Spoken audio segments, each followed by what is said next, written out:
స్థానికులకు తిరుమల శ్రీ వెంకటేశ్వర స్వామి దర్శనాన్ని టీటీడీ పాలక మండలి పునరుద్ధరించడాన్ని స్వాగతిస్తూ జనసేన పార్టీ చిత్రపటాలకు పాలాభిషేకం నిర్వహించింది.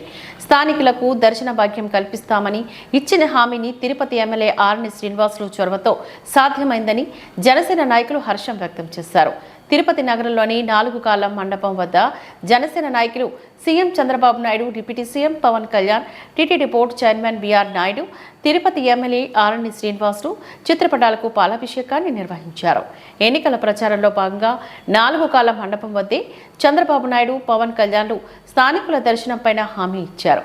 ఎమ్మెల్యే ఆర్ని శ్రీనివాసులు చొరవతో సీఎం, డిప్యూటీ సీఎంల సహకారంతో స్థానికులకు శ్రీవారి దర్శన భాగ్యాన్ని టీటీడీ బోర్డు పునరుద్ధరించిందని జనసేన తిరుపతి నగర అధ్యక్షుడు రాజారెడ్డి తెలిపారు.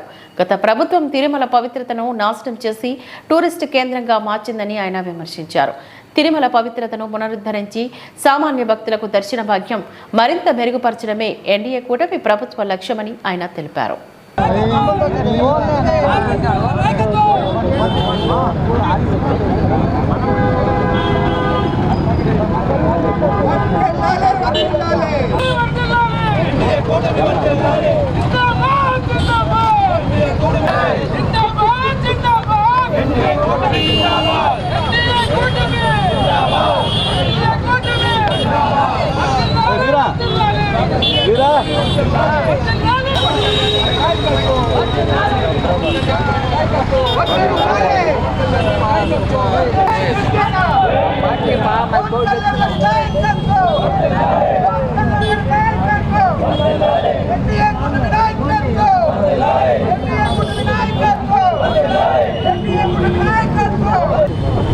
తిరుమల పవిత్రతను దెబ్బతీస్తూ స్థానికులకి దర్శన భాగ్యం కల్పించకపోగా తిరుమలలో అనేక దోపిడీలు, బ్లాక్ మార్కెట్ టికెట్లు అమ్ముకోవడం వీటికే పరిమితైన గత ప్రభుత్వం ఈరోజు ఎన్డీఏ ప్రభుత్వం వచ్చిన వెంటనే తిరుపతి ఎమ్మెల్యే ఆర్ఎన్ శ్రీనివాసులు గారు చొరవతో, అదేవిధంగా ఉప ముఖ్యమంత్రి పవన్ కళ్యాణ్ గారు ఇదే రోడ్లో ఇదే సభలో చంద్రబాబు నాయుడు గారు, పవన్ కళ్యాణ్ గారు తిరుపతి ప్రజలకు మాట ఇవ్వడం జరిగింది.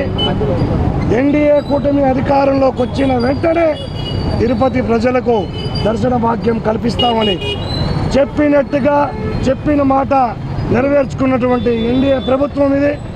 ఈ యొక్క తిరుపతి ప్రజలకి ఎలవేళలా సేవలు చేస్తూ తిరుపతికి ప్రజలు 24 గంటలు అందుబాటులో ఉన్నటువంటి తిరుపతి ఎమ్మెల్యే ఆర్ఎన్ శ్రీనివాసులు గారు అధికారం వచ్చినప్పటి నుంచి కూడా సరే తిరుపతి ప్రజలకి దర్శన భాగ్యం కల్పించాలని చెప్పి అనేక కార్యక్రమాలు చేసి కూడా ఈ యొక్క తిరుపతి ప్రజలకు దర్శన భాగ్యం కల్పించినందుకు ఎన్డీఏ కూటమికి, నారా చంద్రబాబు నాయుడు ముఖ్యమంత్రి గారికి, ఉప ముఖ్యమంత్రి పవన్ కళ్యాణ్ గారికి, చైర్మన్ బీఆర్ నాయుడు గారికి, తిరుపతి శాసనసభ్యులు ఆర్ఎన్ శ్రీనివాసులకి వీళ్ళందరికీ కూడా పేరు పేరున పాదాభివందనం తెలియజేస్తున్నాం. చాలా ఆనందంగా ఉంది. నేను జనసేన నాయకుడిగా కాకుండా తిరుపతి ప్రజల్లో ఒకటిగా ఈరోజు నేను మాట్లాడుతున్నాను. నిజంగా చాలా ఆనందంగా ఉంది. ముందుగా చంద్రబాబు నాయుడు గారికి, డిప్యూటీ సీఎం పవన్ కళ్యాణ్ గారికి, చైర్మన్ బీఆర్ నాయుడు గారికి, పాలక మండలి సభ్యులు అందరికీ, తిరుపతి లోకల్ భానుప్రకాష్ రెడ్డి గారికి, మా అత్యంత ప్రియమైన మా ఎమ్మెల్యే ఆర్ఎన్ శ్రీనివాస్ గారికి నా హృదయపూర్వక నమస్కారాలు. ఎందుకంటే తిరుపతి ప్రజలు అత్యంత ఇష్టపడే మా వెంకటేశ్వర స్వామి దర్శనం లేకుండా ఎంతో బాధపడుతున్నారు. ఉదాహరణ నేను ఒక నాయకుడిని. 5 సంవత్సరాలు నేను ఫ్రీ క్యూలో వెళ్ళాను. ఫ్రీ క్యూలో రోజుకు 12 గంటల క్యూలో నిలుచుకుని పోయిన రోజులు ఉన్నాయి. నాకు ఎంత ఇబ్బంది అంటే దేవుడి దర్శనం దొరకకుండా ప్రతి ఒక్క తిరుపతి వాసి బాధపడే రోజులు అవి. ఈరోజు వైసీపీ గవర్నమెంట్ చేసే అక్రమాలు, అన్యాయాలు కళ్ళారా చూసిన ప్రజలు 65,000 మెజార్టీతో ఈ కూటమిని గెలిపించారు. మా ఆర్ఎన్ శ్రీనివాస్ గారు గెలిపించారు. ఆర్ఎన్ శ్రీనివాస్ గారు వచ్చినప్పటి నుంచి ఇప్పటికీ జేఈఓ గారిని, ఈఓ గారిని, పాలక మండలి సభ్యులు, బోర్డు చైర్మన్ని ప్రతి ఒక్కరిని కలిసి ఆర్ఎన్ శ్రీనివాస్ గారు తిరుపతి ప్రజలకు దర్శనం కావాలని 100 సార్లు వెళ్ళి నా ముందు ఆయన రిక్వెస్ట్ ఇవ్వడం జరిగింది. నిజంగా సార్ థ్యాంక్ యూ. రాగానే ఫస్ట్ బోర్డులో ఈ నిర్ణయం తీసుకోవడం మాకు నిజంగా ఆనందం. తిరుపతి ప్రజలు ఈరోజు చాలా సంతోషంగా ఉన్నారు. దేవుడి దర్శనం మాకు దొరుకుతుంది.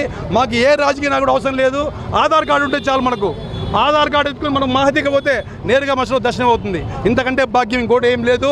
అలాగే స్వామివారి దర్శనంతో పాటు తిరుపతి పవిత్రను కాపాడుతూ ఒక ముంతాజ్ హోటల్ అనే కొండ కింద ఒక పనికి మాలిన ముంతాజ్ హోటల్ పెడుతుంటే దాన్ని రద్దు చేశారు. మాకు ఈ 2 చాలండి, మిగిలినవన్నీ అన్ని మంచి పనులు చేస్తున్నారు. బోర్డు వచ్చిన వాళ్ళందరికీ చాలా మంచి జరుగుతుంది. ఓం నమో వెంకటేశాయ. Thank you.